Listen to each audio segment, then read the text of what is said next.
जातिवाद भारतीय राजनीतिक व्यवस्था की प्रमुख समस्याएं और प्रवृत्तियां।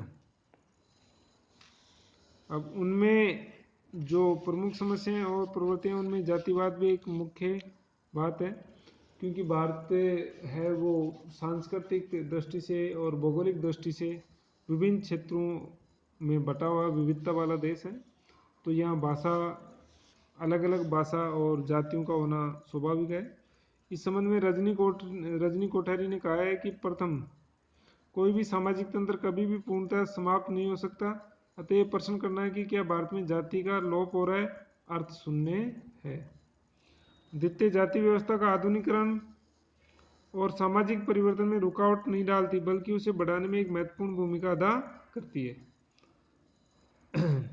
ग्रेनविल ऑस्टिन लिखते हैं कि स्थानीय और राज्य स्तर की राजनीति में जातीय संघ और समुदाय निर्णय प्रक्रिया को प्रभावित करने में उसी प्रकार की भूमिका अदा करते हैं जिस प्रकार पश्चिमी देशों में दबाव गुट।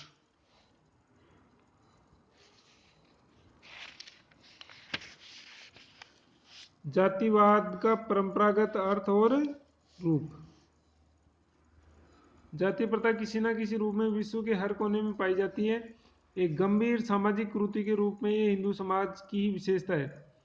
जैसे इस्लाम और ईसाई समाज भी इसके प्रभाव से अछूते नहीं रह सके हैं। ये एक अति प्राचीन व्यवस्था रही है जिसका अभिप्राय पैसे के आधार पर समाज को कई वर्गों में बांट देना है। सामान्यतः माना जाता है कि जाति प्रथा की उत्पत्ति वैदिक काल में हुई। ब्राह्मण धार्मिक और वैदिक कार्यों का संपादन करते थे। क्षत्रियों का कार्य देश की रक्षा करना और शासन का प्रबंधन करना था। वैसे कृषि और वाणिज्य संभालते थे और शूद्रों को अन्य 3 वर्णों की चाकरी करनी पड़ती थी। तो ये परंपरागत रूप भी हमें दिखाई देता है और उसके आधार पर जातियों का विभाजन हुआ, 4 वर्ण बने। जाति राजनीति में संपर्क सूत्र। संविधान संग्राम के दौरान ऐसा दिखता था कि जनता पर जातिवाद का प्रभाव कम हो रहा है, किंतु स्वतंत्र क्रांति के उपरांत जातिवाद ने फिर जोर पकड़ा और वयस्क मताधिकार व्यवस्था के देश में लागू कर दिए जाने के परिणाम स्वरूप एक राजनीतिक शक्ति के रूप में उदित हुआ। ऐसे राजनीति पर जातिगत प्रभाव प्रतिनिधि व्यवस्था के लागू होने के समय से ही शुरू हो गया था, किंतु यह प्रभाव नगण्य था। इसके लिए उत्तरदायी थे ब्रिटिश प्रशासन, राष्ट्रीय आंदोलन और सीमित मताधिकार। स्वतंत्रता प्राप्ति ने प्रथम 2 कारणों को निराकरण कर दिया है कि नए संविधान में अपनाई गई वयस्क मताधिकार व्यवस्था ने तीसरे का फलते जातियों के प्रभाव को आशातीत वृद्धि हो गई। आरंभ में तो सामाजिक और आर्थिक दृष्टि से उच्च अथवा श्रेष्ठ जातियों की राजनीति से प्रभावित रही और राजनीतिक लाभ उन्हीं तक सीमित रहे। समय के साथ साथ मध्यम और निम्न समझी जाने वाली जातियां भी आगे आने लगी और अपने राजनीतिक प्रभाव को बढ़ाने के लिए प्रयत्नशील रहने लगी। प्रोफेसर रोडोल्फ के शब्दों में भारत के राजनीतिक लोकतंत्र के संदर्भ में जाति वह दूरी जिसके माध्यम से नवीन मूल्यों और तरीकों की खोज की जा रही है, यथार्थ में एक ऐसा माध्यम बन गई है जिसके द्वारा भारतीय जनता को लोकतांत्रिक राजनीति की प्रक्रिया से जोड़ा जा सकता है। जाति का राजनीतिक रूप। रजनी कोठारी का दृष्टिकोण। प्रोफेसर रजनी कोठारी ने अपनी पुस्तक कास्ट इन इंडियन पॉलिटिक्स में भारतीय राजनीति में जाति की भूमिका विस्तृत विश्लेषण किया। उनका मत है कि अक्सर ये प्रश्न पूछा जाता है कि क्या भारत में जाति प्रथा खत्म हो रही है। इस प्रश्न के पीछे धारणा ये है कि मानव जाति और राजनीति परस्पर विरोधी संस्थाएं। ज़्यादा सही सवाल ये होगा कि जाति प्रथा पर राजनीति का क्या प्रभाव पड़ रहा है और जाति पाति वाले समाज में राजनीति क्या रूप ले रही है।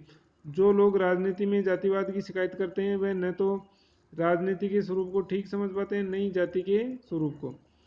भारत की जनता जातियों के आधार पर संगठित है, अतः न चाहते हुए भी राजनीति को जाति संस्था का उपयोग करना ही पड़ेगा। अतः राजनीति में जातिवाद का जाति का राजनीतिकरण है। रजनी कोठारी के शब्दों में जाति को अपने दायरे में खींचकर राजनीति उसे अपने काम में लाने का प्रयत्न करती है। दूसरी ओर राजनीति द्वारा जातीय बिरादरी को देश की व्यवस्था में भाग लेने का मौका मिलता है।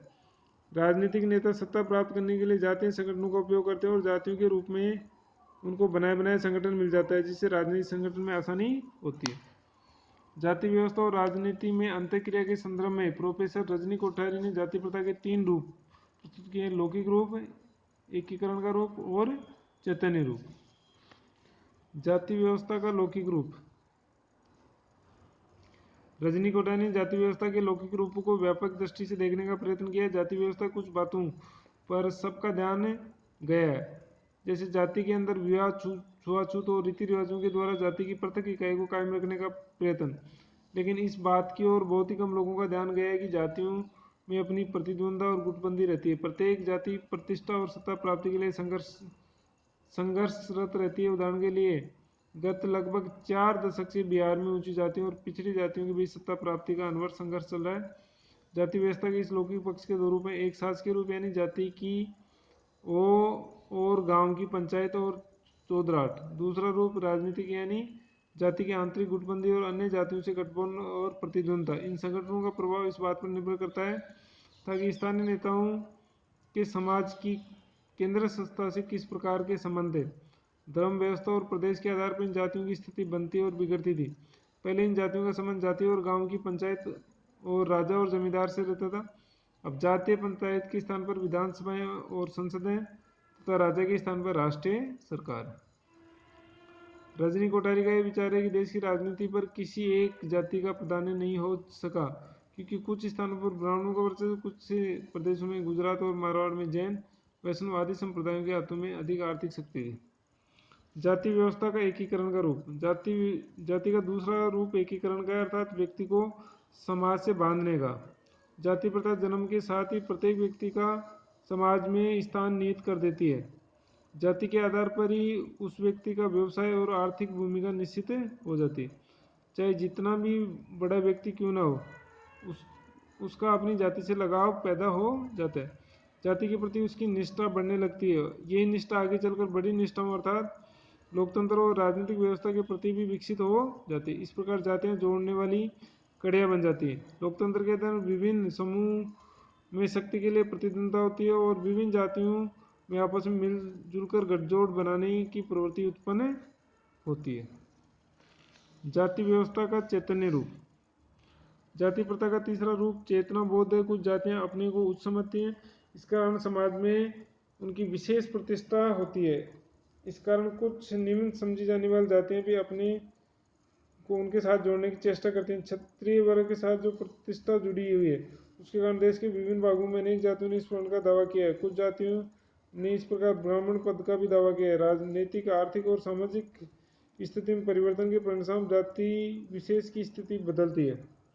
सामाजिक व्यवहार में अलग अलग स्तर पर अलग अलग रूप धारण करने के कारण जाति व्यवस्था में लोच और परिवर्तनशीलता आ जाती है, जिसके लिए 4 मार्ग अपनाए गए हैं। प्रथम, संस्कृतिकरण का तरीका। संस्कृतिकरण में छोटी जातियां सामाजिक प्रतिष्ठा प्राप्त करने के लिए ब्राह्मणों के रीति रिवाज की नकल करने लगती हैं और इसे ब्राह्मणीकरण भी कहा जाता है। लौकिकरण और अब्राह्मणीकरण। आर्थिक उन्नति, राजनीतिक तो बुद्धिवाद के सार्वजनिक प्रवृत्तियों के प्रभाव से अक्सर अब्राह्मण जातियां ब्राह्मणों की नकल करने की प्रवृत्ति छोड़ देती हैं और अन्य अब्राह्मण जातियों से मिलकर राजनीतिक और सामाजिक अधिकार प्राप्त करने की चेष्टा करती हैं। तृतीय, महापुरुषों से संबंध जोड़ने का तरीका। कभी कभी कतिपय जातियां अपनी उच्चता सिद्ध करने के लिए अपना संबंध पौराणिक पुरुषों से जोड़ने का प्रयत्न करती हैं, जैसे गुजरात के पाटीदार, पश्चिमी बंगाल के मासे और राजस्थान की जाट। चतुर्थ, जाति आधुनिक राजनीति के लिए भागीदारी प्राप्त करने का तरीका। कुछ जातियां सीधे ही आधुनिक राजनीति में भाग लेने लगी और इस प्रकार उन्होंने समाज में भी उच्च स्थिति प्राप्त की। आंध्र प्रदेश, तेलंगाना और बिहार इसके उदाहरण हैं।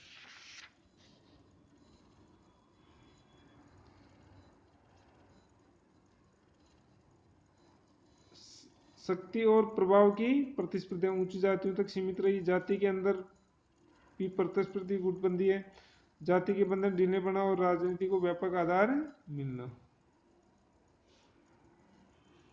आधुनिक राजनीति में भाग लेने के कारण पहले तो जाति प्रथा की पृथकता की प्रवृत्ति का प्रभाव पड़ा। बाद में जाति भावना का सामंजस्य उसने राजनीतिक संगठन में सहायता दी। आधुनिक राजनीति में भाग लेने से लोगों की दृष्टि में परिवर्तन हुआ। उसे समझ में आ गया कि आज के युग में केवल जाति और संप्रदाय से काम नहीं चल सकता।